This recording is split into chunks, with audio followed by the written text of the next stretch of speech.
बाराबंकी में पांचवें चरण में 27 फरवरी को होने वाले मतदान के लिए सभी प्रत्याशियों ने जोर शोर से चुनाव प्रचार में लगे हुए हैं।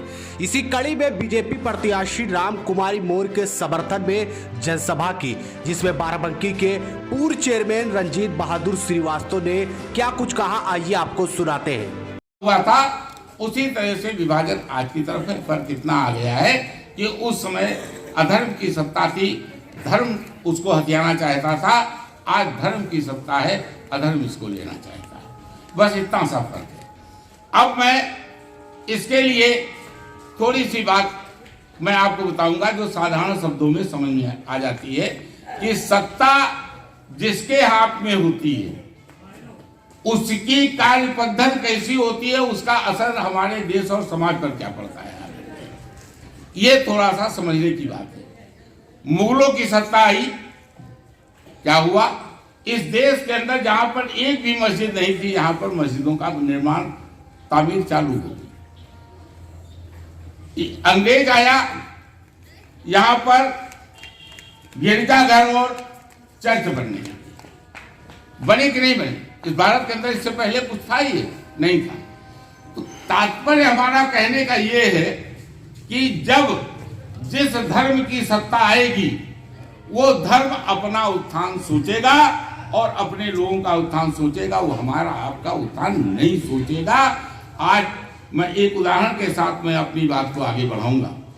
यहां पर मेरे चेयरमैनी के पहले आप जानते हो कि एक दूसरे संप्रदाय के व्यक्ति यहां पर चेयरमैन हुए थे।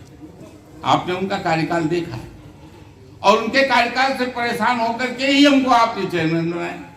क्या हुआ था उस समय? ईदगाह का मैदान बन रहा था, मस्जिदों के सामने इंटरलॉकिंग हो रही थी, मस्जिदों पर लाइटें लग रही थी, इनकी गलियों की सड़कों के निर्माण हो रहे थे, टैक्स भी अगर लग रहा था तो उनके टैक्स कम हो रहे थे, आपके टैक्स ज्यादा हो रहे थे। कुल मिलाकर के जिसकी सत्ता होती है वो अपना काम करता है।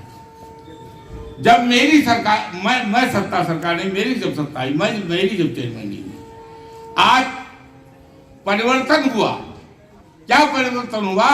जिस मंदिर के प्रांगण में आप बैठे हुए हैं सिद्धू भैया, ये इंटरलॉकिंग नगर पालिका की बनवाई हुई है कि नहीं? मंदिर में चले जाइए, किसी भी मंदिर में शहर के चले जाइए, हर जगह पर कुछ ना कुछ कार्य नगर पालिका के द्वारा जरूर किया गया होगा, लाइटें भी लगी होंगी।